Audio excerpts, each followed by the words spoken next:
Today we're going to look at translations, which is a transformation of a function. So let's consider a basic function y equals x. So I'm just going to draw a line of y equals x.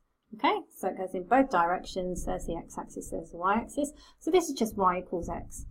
Now, what you should know about straight line graphs is if I was to move that 2 places up, then the equation becomes y equals x plus 2. So it's gone and shifted up in the y direction.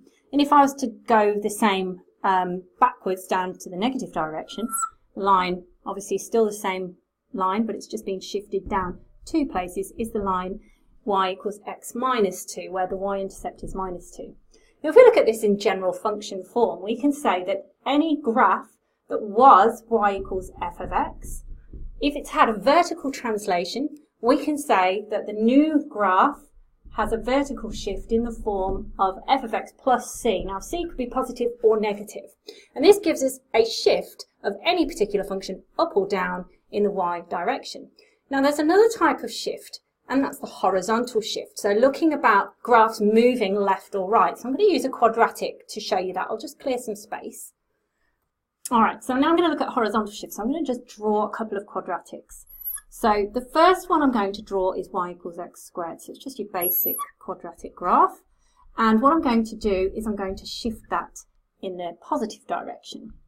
So what's going to happen is, I'm not going to do a vertical as well, I'm just going to do a horizontal. So the turning point currently is 0, 0. Let's move that graph, and I'll use a dotted line. Let's move that graph so that it's just shifted along 2 places to the right.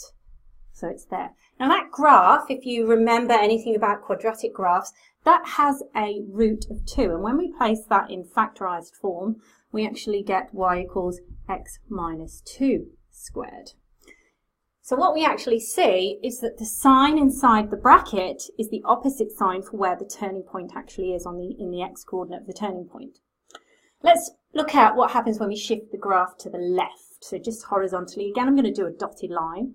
So if I shift the same graph, should have arrows at the top, and let's suppose it's shifted in the negative direction 2 places, that's actually the equation y equals x plus 2 squared. And again, you can see it's the opposite sign for what the x-coordinate actually is on that turning point. Now what we can do is we can generalize this for horizontal shifts. We can say that for any function, including straight lines, cubics, exponential functions, square root functions, many of those, if you have a horizontal shift, we can generalize this and say, well, if the function y equals f of x is so in this case it's y equals x squared, then we can say that horizontal transformation or translation is f of x plus some value of h. H is usually used. Sometimes we use the value of c. This letter h, c, whatever, just stands for a constant. Now obviously you need to remember that that is the opposite sign for the direction. So a positive value of h means it's actually gone backwards, and a negative value of h means it's actually gone forwards. So you really need to be careful of that transformation.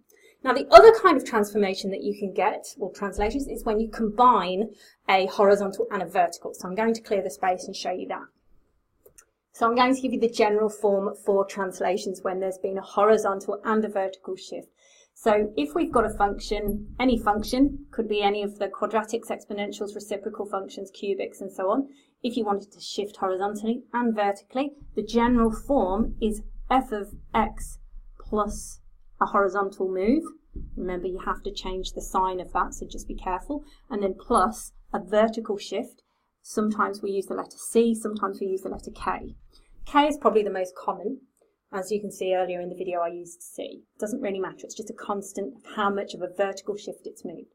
So I'm going to do an example of a combination of these translations. So let's go with a reciprocal function. So let's suppose I've got the graph of y equals 1 over x, and I want to move that 2 units to the right and 3 units up. So move 2 to the right and 3 up. Okay, so because I want to move it to the right, I need to do f of x, and it's going to the right, so I need that number to be negative, so it's going to be minus 2, isn't it? So when I do f of x plus h, I'm going to make sure I put a minus 2 in there. So let's just do that horizontal translation to this first. So let's just do that first. So we get y equals 1 over. Now remember, I'm substituting the x for whatever for this here. So I'm going to go 1 over x, and because it's going to the right, it's going to be minus 2.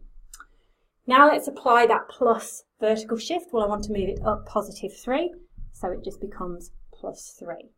And that just shows you how we translate some graphs.